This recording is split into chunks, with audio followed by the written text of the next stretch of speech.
Eyali owa defense w'ekyalo Akipenet mu muluka gw'Emawero mu ggombola y'e Buteba mu disitulikiti y'e Busia Kennedy Were kigambibwa yawambibwa abantu abataategeerekeka mu mwaka gwa 2022 nga 23 omwezi ogwokuna e Nalubaale mu ggwanga lya Kenya ng'ono omulimu gwe yali asima zaabu. Abooluganda batandika okufuna amasimu g'abantu ababasaba ssente basobole okumubaddiza. Yatugamba nti nze bamaze okunzijamu erinnya limu simanyi baali bamusazeeko n'ekigere. Natugamba banange mubawe kye baagala wezibeera ssente mubawe.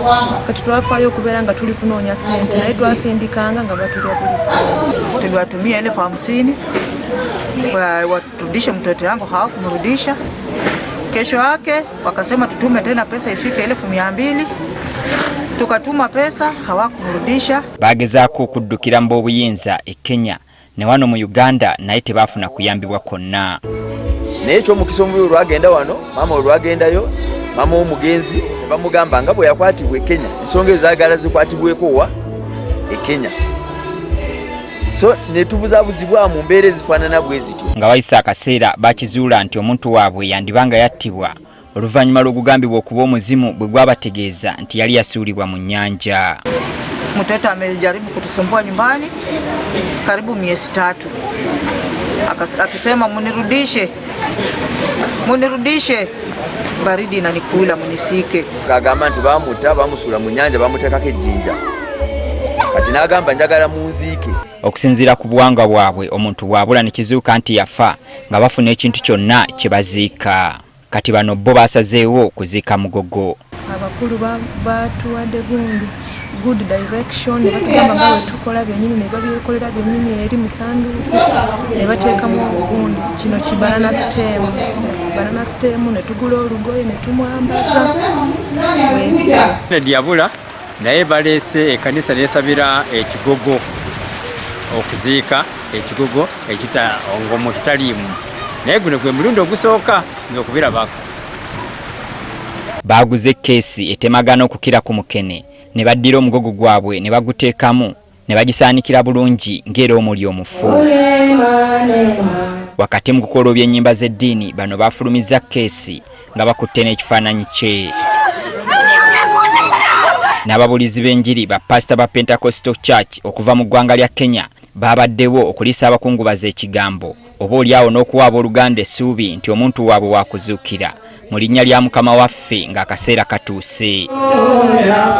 Era ng'omukolo gw'okuziika bwe guba na bano bwe bakoze ne beetikka keesi bwe batyo ne bagitwala mu ntaana okuziika. Era wano n'emirango okuva mu booluganda n'emikwano nagyo ne giwerekera. Tumezika spiriti yake lakini mwenyewe hatujakupata. Tulikuwa tunaomba spiriti yake itulie penye iko, tukae kwa amani, lakini mtoto si kumupata penye yako. Twebuuzizza ku musajja mukulu Francis Stanga ku kyalo kino n'atutegeeza nga kye bakoze bwe kiri ekituufu mu nnono yaabwe. Agamba nga bamaze okukoowoola omuzimu yonna gye guli bwe gutyo gulinnya ku jjoba ly'owooluganda ne gwogera omuntu oyo nga bwe yattibwa. Kati bo ne batandika okuteekateeka ebyokuziika. Bwe mumala okutegeera omuntu oyo basudde awantu awo wennyini mujja okulaba ekintu nga kikwata abali awo ku family eyo. Oyo ng'atandika okwogera nze ndi abantu gundi mujye munkime oba muntwale nanga waka munziike. Era atunnyonnyodde nga bwe bataziika kitooke kyokka wabula ekintu kyonna kisobola okuziikibwa.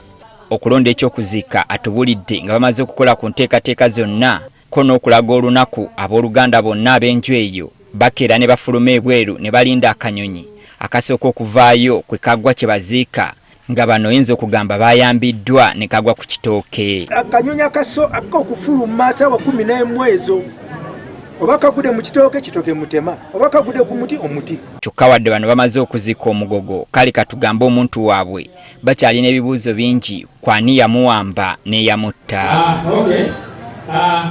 Wabula tuzze tukole emboozi ez'enjawulo ez'abantu ababula n'abamu ne baziikibwa kyokka nga wayisa akabanga baddamu ne bazuuka ekiraga nti oluusi baziikamu abantu abakyamu.